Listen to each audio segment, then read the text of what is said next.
नमस्कार दोस्तों। और बिहार में एक नई राजनीतिक दल की शुरुआत हो गई है। चुनावी रणनीतिकार से नेता बने प्रशांत किशोर ने 2 अक्टूबर को एक कार्यक्रम को लॉन्च किया और इसी कार्यक्रम के लॉन्चिंग पर अपनी पार्टी को भी लॉन्च कर दी। उन्होंने बताया कि उनके पार्टी का नाम जनसुराज ही होगा। अपनी पार्टी के द्वारा उन्हें बिहार में राजनीतिक परिदृश्य में तूफान लाने की उम्मीद है। उन्होंने मनोज भारती को कार्यकारी अध्यक्ष बनाया है। पार्टी के लॉन्च के दौरान उन्होंने पटना के वेटनरी कॉलेज ग्राउंड में भीड़ को संबोधित करते हुए कहा कि बहुत दिनों से जनसुराज अभियान चल रहा है, पिछले 2-2.5 साल से चल रहा है। अब लोग पूछ रहे हैं कि हम पार्टी कब बनाएंगे।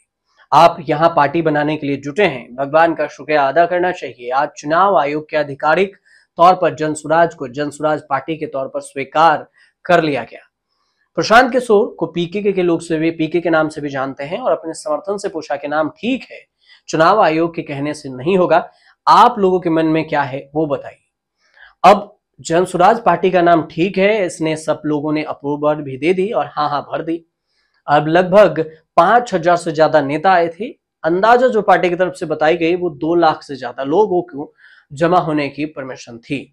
पार्टी की शुरुआत पटना के वेटनरी कॉलेज ग्राउंड से पूर्व केंद्रीय मंत्री देवेंद्र प्रसाद यादव, राजनीति के नेता बने पवन वर्मा और पूर्व सांसद मुनाजिर हसन समेत कई दिग्गज हस्तियों की उपस्थिति रही।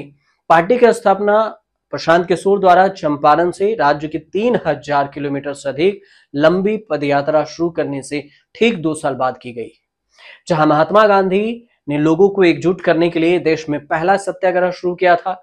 नया राजनीतिक विकल्प जो बिहार को उसके पुराने पिछड़ेपन से मुक्ति दिलाया था और दिलाया जा सकता है, वहीं से प्रशांत किशोर ने इस पार्टी की शुरुआत की। पीके ने बिहार के राजनीति में यह भी कहा है कि रोजगार, शराबबंदी को हटाना, शिक्षा में सुधार लाना, महिलाओं और बुजुर्गों के हित के लिए प्लान का पूरा झलक उन्होंने अपने भाषण में दिया और बताया। लेकिन सवाल ये कि क्या प्रशांत किशोर के लिए इतना आसान है ये बिहार के राजनीति? चुनौतियां क्या है, आपको ये समझना सबसे ज्यादा जरूरी है, क्योंकि सबसे बड़ी चुनौती पलायन का, गरीबी का, रोजगार का, और इसकी गारंटी प्रशांत किशोर दे रहे हैं। दूसरी बात, विकास का ब्लूप्रिंट बता रहे हैं। तीसरी बात, शराबबंदी और शिक्षा की बात कर रहे हैं। चुनौतियों को समझिए कि बिहार की सियासत में कदम रख रही नई पार्टियों के सामने चुनौतियां कम नहीं है। लालू प्रसाद यादव की अगुवाई वाले आरजेडी है और नीतीश कुमार की अगुवाई वाली जनता दल यूनाइटेड जेडीयू है, और ये मजबूत क्षेत्रीय दल पहले से ही अपनी जमीन मजबूत कर रखी है। बीजेपी और कांग्रेस जैसे राष्ट्रीय पार्टियां भी है। उपेंद्र कुशवाहा, जीतन राम मांझी, चिराग पासवान, पशुपति पारस, मुकेश सहनी जैसे नेताओं की पार्टियों के साथ ही लेफ्ट की भी मौजूदगी है। ऐसे में नई पार्टी के लिए बिहार के सियासत में पैर जमाना इतना आसान भी नहीं होने वाला। पीके की पार्टी की चुनौतियों को 4 पॉइंट में समझा जा सकता है। सबसे पहला पॉइंट ये कि जातीय राजनीति। बिहार की सियासत जातियों के गणित में उलझी हुई है और यादव और मुस्लिम के पार्टी के कोर वोटर जो हैं वो लव कुश, कुर्मी और कुशवाहा नीतीश की पार्टी के हैं। पासवान चिराग के पार्टी के समर्थन करते हैं। मुसहर बिरादरी जीतन राम मांझी की पार्टी का करता है। कुशवाहा वर्ग उपेंद्र कुशवाहा है। मछुआरा और निषाद वर्ग के लिए मुकेश सहनी है। एक एक जाति की एक एक पार्टी है। ऐसे में राजनीति पीके की पार्टी के लिए चुनौतीपूर्ण होने वाला है। चुनावी रणनीतिकार से नेता बने पीके की यह समझ है और शायद यही वजह है कि आबादी के अनुपात के प्रतिनिधित्व की बात कर रहे हैं। दूसरी चैलेंज, महिला वोट बैंक। पीके शराबबंदी खत्म करने की बात करते हैं और ऐलान भी कर दिया। यह एक ऐसा मुद्दा है जिसकी वजह से महिला मतदाताओं के बीच में जेडीयू की, नीतीश कुमार की जमीन मजबूत हुई थी। शराबबंदी की वजह से ही महिला मतदाताओं के बीच नीतीश कुमार और उनकी पार्टी को जाति वर्ग की भावना से हटकर अच्छा समर्थन मिला था और मिलता आया है।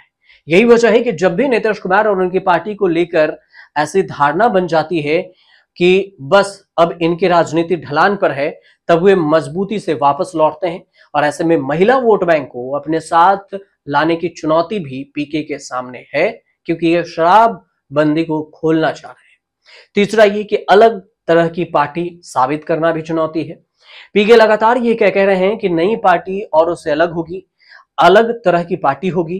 पीके के पार्टी का फोकस हर फील्ड के लोगों पर है। पूर्व अफसर से लेकर समाज सेवा में सक्रिय लोगों के साथ ही पीके की पार्टी साधारण लोगों को भी साथ जोड़ने की बात कर रही है और नेता बनने के फोकस भी कर रही है।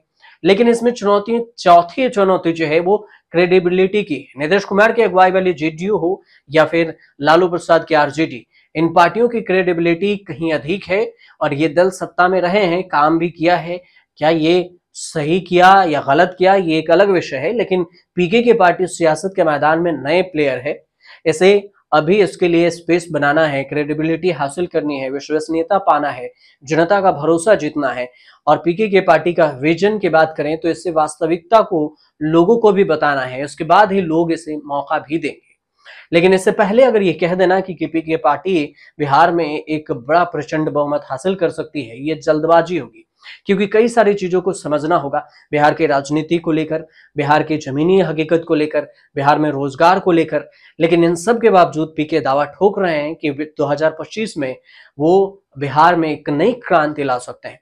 हालांकि दिलचस्प बात यह होगी कि अगर ऐसा होता है तो ये भी बहुत ही दिलचस्प होगी, क्योंकि ऐसे ही सभी पार्टियों की मौजूदगी में दिल्ली में अरविंद केजरीवाल नई क्रांति लाए थे, तो बिहार में ऐसे हो सके। फिलहाल ये जो जानकारी थी प्रशांत किशोर को लेकर, वो जानकारी हमने आप तक पहुंचाई। आपको अच्छी लगी हो तो चैनल को सब्सक्राइब कर लीजिएगा और शेयर भी जरूर कर दीजिएगा।